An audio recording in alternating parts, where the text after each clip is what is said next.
ಪತಿ ಮೃತಪಟ್ಟಂತಹ ಕೆಲವೇ ದಿನಗಳಲ್ಲಿ ಪತ್ನಿ ಮತ್ತೊಂದು ಮದುವೆ. ಆಗ ಅನುಮಾನ ಬರುತ್ತೆ ಎಲ್ರಿಗೂ ಕೂಡ. ಪತಿ ಮೃತಪಟ್ಟ 19 ದಿವಸ 23 ದಿವಸದಲ್ಲೇ ಪತ್ನಿ ಮತ್ತೊಂದು ಮದುವೆ ಆಗಿರೋದು. ಮೃತನ ಸಹೋದರಿಯಿಂದ ಈಗ ಸಾವಿನ ಬಗ್ಗೆ ಅನುಮಾನ. ವ್ಯಕ್ತಿ ಮೃತಪಟ್ಟ 23 ದಿನದ ಬಳಿಕ ಈಗ ಶವವನ್ನು ಹೊರ ತೆಗೆದು ಪರೀಕ್ಷೆ ಮಾಡಿದ್ದಾರೆ. ಹಾರ್ಟ್ ಅಟ್ಯಾಕ್ ಅಂತ ಏನೋ ಬಿಂಬಿಸಿದ್ರು.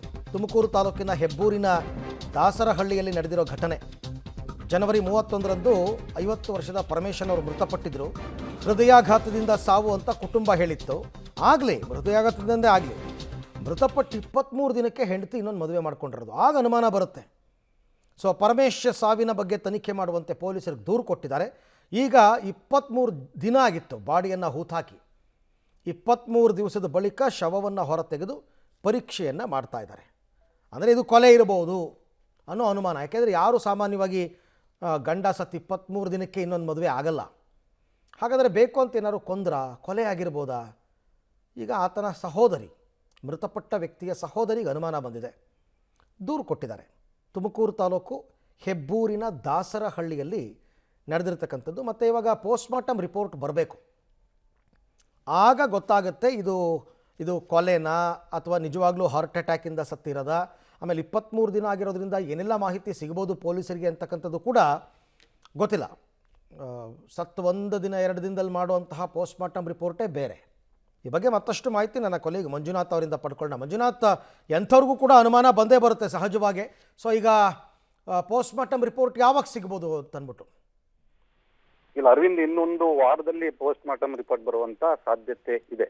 ಇದು ಘಟನೆ ನಡೆದಿರುವಂತದ್ದು ಜನವರಿ 31ನೇ ತಾರೀಕು ದಾಸರಳ್ಳಿ, ಅಂದ್ರೆ ತುಮಕೂರು ತಾಲೂಕಿನ ಹೆಬ್ಬೂರು ಹೋಬಳಿಯ ದಾಸರಳ್ಳಿಯಲ್ಲಿ ಇರುವಂತಹ ಏನು ವ್ಯಕ್ತಿ ಹೋಗಿರುವಂತ, ಅಂದ್ರೆ ಪರಮೇಶ್ ಅನ್ನುವಂತ ವ್ಯಕ್ತಿ ತೀರು ಹೋಗ್ತಾನೆ. ಆತನ ಹೆಂಡತಿ ಆಶಾ ಕೂಡ ಇಲ್ಲ, ಹೃದಯಾಘಾತದಿಂದ ಸಾವನ್ನಪ್ಪಿದ್ದಾರೆ ಹೇಳ್ತಾರೆ. ಹಾಗಾಗಿ ಅಕ್ಕಪಕ್ಕದವರು ಮತ್ತು ಊರಿನವರೆಲ್ಲ ಸೇರಿ ಮಣ್ಣು ಕೂಡ ಮಾಡಿರುವಂತ ಅಂದ್ರೆ ಶವವನ್ನು ಹೂತಿದ್ರು. ಆದ್ರೆ ಇದ್ದಕ್ಕಿದ್ದ ಹಾಗೆ ಅಂದ್ರೆ ಇದೇ ಫೆಬ್ರವರಿ 19ರಂದು ಆಕೆ ಇನ್ನೊಬ್ಬ ವ್ಯಕ್ತಿ ಜೊತೆ ಮದುವೆ ಆಗ್ತಾಳೆ. ಆಶಾ ಅನ್ನುವಂತ ವ್ಯಕ್ತಿ ಏನು ಲೇಡಿ ಇದ್ದಾರೆ, ಅವರು ಚಂದ್ರಪ್ಪ ಎನ್ನುವರ ಜೊತೆ ಮದುವೆ ಆಗ್ತಾರೆ. ಚಂದ್ರಪ್ಪ ಎನ್ನುವರ ಮಾಲೀಕತ್ವದ ಕ್ಯಾಟರಿಂಗ್ ಕೆಲಸಕ್ಕೆ ಈಕೆ ಹೋಗ್ತಾ ಇದ್ರು. ಅಲ್ಲೇ ಪರಿಚಯ ಆಗಿ ಸ್ನೇಹ ಆಗಿ ಆ ನಂತರ ಸಲುಗೆಯಿಂದ ಕೂಡ ಇದ್ರು ಎನ್ನುವಂಥದ್ದು ಮಾತಿದೆ. ಹಾಗಾಗಿ ಚಂದ್ರಪ್ಪನ ಜೊತೆ 19ನೇ ತಾರೀಕು ಮದುವೆ ಆಗ್ತಾರೆ. ಅಂದ್ರೆ ಗಂಡ ಸತ್ತಂತಹ ಸೂತಕದಲ್ಲಿ ಇನ್ನೊಬ್ಬಳನ್ನು ಇವಳು ಹೊರಿಸಿದ ಸಹಜವಾಗಿ ಎಲ್ರಿಗೂ ಕೂಡ ಒಂದು ರೀತಿಯ ಅನುಮಾನ ಕಾಡಿ ಬಂದಿದೆ. ಹಾಗಾಗಿ ಏನು ಮೃತ ಪರಮೇಶ್ ಅವರ ತಂಗಿ ಸಹೋದರಿ ಏನು ಒಂದು ಹೆಬ್ಬೂರು ಪೊಲೀಸ್ ಸ್ಟೇಷನ್ಗೆ ಕೊಡ್ತಾ ಇದ್ವಿ, ಸಾವಿನ ಹಿಂದೆ ನಮಗೆ ಅನುಮಾನ ಇದೆ ಅಂತ. ಯಾಕಂದ್ರೆ ಪರಮೇಶ್ವರ್ ಸಾವನ್ನಪ್ಪುವಂತ ಸಂದರ್ಭದಲ್ಲಿ ಮೂಗಿನಿಂದ ರಕ್ತ ಬಂದಿತ್ತು ಮತ್ತು ಮೂಗಿನಿಂದ ಗಾಯ ಕೂಡ ಆಗಿತ್ತು ಮತ್ತು ಗುಪ್ತಾಂಗ ಕೂಡ ಊದಿಕೊಂಡಿತ್ತು ಎನ್ನುವುದನ್ನು ಅವರು ಅನುಮಾನ ವ್ಯಕ್ತಪಡಿಸಿದ್ದಾರೆ. ಆ ಒಂದು ಹಿನ್ನೆಲೆಯಲ್ಲಿ ಪೊಲೀಸ್ ಸ್ಟೇಷನ್ಗೆ ದೂರು ಕೊಟ್ಟಂತ ಹಿನ್ನೆಲೆಯಲ್ಲಿ ತಹಸೀಲ್ದಾರ್ ರಾಜೇಶ್ ಅವರ ಏನು ಸಮಕ್ಷಮದಲ್ಲಿ ಹೂತಿಟ್ಟಂತ ಶವವನ್ನು ಆಚೆಗೆ ತೆಗೆದು ಮತ್ತೆ ಮರಣೋತ್ತರ ಪರೀಕ್ಷೆ ಮಾಡಿದ್ದಾರೆ. ಇಬ್ಬರಿಗೂ ಕೂಡ ಅಂದ್ರೆ ಮದುವೆ ಆದಂತ ಹೀಗೆ 3ನೇ ಮದುವೆ ಆಗಿದ್ದಾಳೆ ಆಶಾ ಅನ್ನುವರು. ಆಗ ಚಂದ್ರಪ್ಪ ಮತ್ತೆ ಆಶಾಗೂ ಕೂಡ ನೋಟಿಸ್ ಕೊಟ್ಟಿದ್ದಾರೆ. ನೋಟಿಸ್ ಕೊಟ್ಟು ವಿವರಣೆಯನ್ನು ಕೂಡ ಪೊಲೀಸರು ತಗೊಂಡಿರುವಂತದ್ದು.